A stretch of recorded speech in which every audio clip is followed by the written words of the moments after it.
Hello అండి. ఈరోజు మన క్వశ్చన్ వచ్చేటప్పటికి పెట్టుబడుల ప్రాముఖ్యత ఏంటి? అసలు పెట్టుబడి యొక్క ప్రాముఖ్యత ఏంటి అనేది ఒకసారి చూద్దాం.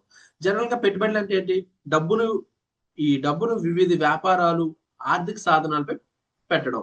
సో, పెట్టుబడులు అంటే ఏంటంటే డబ్బును మన దగ్గర ఉన్న అమౌంట్ ఏదైతే ఉందో అమౌంట్ అనేది వివిధ వ్యాపారాలు, ఆర్థిక సాధనాలపై పెట్టడం. దాని ద్వారా ఏమవుతుంది? లాభాలు సాధించే ప్రక్రియ. దాని ద్వారా ఏమవుతుందంటే లాభాలు అనేవి వస్తుంటాయి. అంటే పెట్టుబడులు వ్యక్తులకు, దేశాలకు ఆర్థిక వృద్ధికి, స్థిరత్వానికి కీలకమయ్యాయి. సో, పెట్టుబడులు అనేవి ఏంటి? వ్యక్తులు కావచ్చు, దేశాల ఆర్థిక వృద్ధికి కావచ్చు, అంటే స్థిరత్వానికి కీలకంగా అనేవైతే ఉంటాయి. సో, మొదటగా ఫస్ట్ ఏంటంటే పెట్టుబడులు వ్యక్తుల సంపద పెంచడానికి గొప్ప అవకాశం ఇస్తాయి. పెట్టుబడులు అనేవి ఏంటి? వ్యక్తులు ఎవరైతే ఉన్నారో వాళ్ళ యొక్క సంపద పెంచడానికి గొప్ప అవకాశం ఇస్తాయి. డబ్బును బ్యాంకులో నిలుపుకునే సమయంలో స్థిరాంక వడ్డీ మాత్రమే లభిస్తుంది. సో, జనరల్ గా మనం బ్యాంక్ లో పెడితే ఏమవుతుంది? సో, నార్మల్ గా వడ్డీ మాత్రం వస్తుంది. కానీ పెట్టుబడులు పెట్టుబడులు పెట్టినప్పుడు ఏమవుతుంది? వాటి విలువ పెరిగి ఎక్కువ లాభాలు వస్తాయి. పెట్టుబడులు పెట్టడం ద్వారా ఏమవుతుందంటే వాటి విలువ పెరిగి ఎక్కువ లాభాలు అనేవి అయితే వస్తుంటాయి. సో, దీని ద్వారా ఏంటి? ప్రజలు ఆర్థిక స్వాతంత్రం అనేది అయితే సాధించగలరు. సో, దీని ద్వారా ఏమవుతుంది?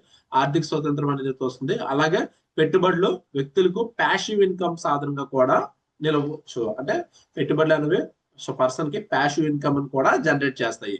రాష్ట్ర మరియు దేశ ఆర్థిక వ్యవస్థలో పెట్టుబడులు కీలక పాత్ర అనేవి అయితే పోషిస్తాయి.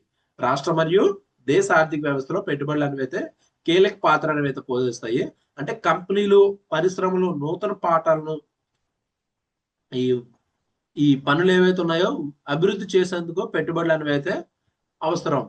ఓకే. అండ్ పెట్టుబడుల వల్ల ఉద్యోగ అవకాశాలు కల్పించడం, సాంకేతిక అభివృద్ధి, దేశ వృద్ధి వేగవంతం అవుతుంది. ఈ పెట్టుబడుల వల్ల ఏమవుతుంది? జనరల్ గా ఉద్యోగ అవకాశాలు కల్పించడం, సాంకేతిక అభివృద్ధి అండ్ దేశ ఆర్థిక అభివృద్ధి వేగవంతం అవుతుంది. అంటే విదేశీ పెట్టుబడులు ఎఫ్డిఐ దేశ ఆర్థిక వ్యవస్థపై బలమైన ప్రభావాన్ని చూపించి పెట్టుబడుల వాతావరణాన్ని మెరుగుపరచడంలో సహాయపడతాయి. ఓకే. పెట్టుబడులు ఇది. నెక్స్ట్ ఏంటంటే ఇక్కడ ఈ థర్డ్ పాయింట్ ఏంటి? అమ్మకదారులు ఎవరైతే ఉన్నారో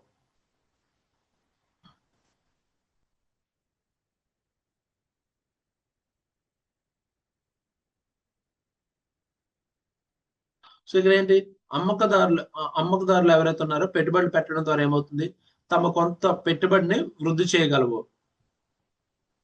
అండ్ స్టాక్ మార్కెట్ కానీ, బాండ్లు కానీ, మ్యూచువల్ ఫండ్లు కానీ, రియల్ ఎస్టేట్ కానీ, గోల్డ్ వంటి ఎన్నో మార్గాల్లో పెట్టుబడులు అనేవి అయితే పెట్టవచ్చు. అంటే మనకి రకరకాల పెట్టుబడులు అనేవి అయితే ఉంటాయి. సో, మీరు ఎక్కడైనా సరే ఈ పెట్టుబడి అనేది అయితే పెట్టవచ్చు. సో, పెట్టుబడులు పెట్టే ముందు సురక్షిత, రిస్క్, లాభదాయకం అంటే అవకాశాలు పరిశీలించడం ముఖ్యం. మనకి సురక్షితం అండ్ ఇక్కడ ఏవైతే ఉన్న సురక్షిత అండ్ రిస్క్ మరియు లాభదాయకం అంటే అంశాలను పరిశీలించడం అయితే చాలా ముఖ్యం. సో, ఇది.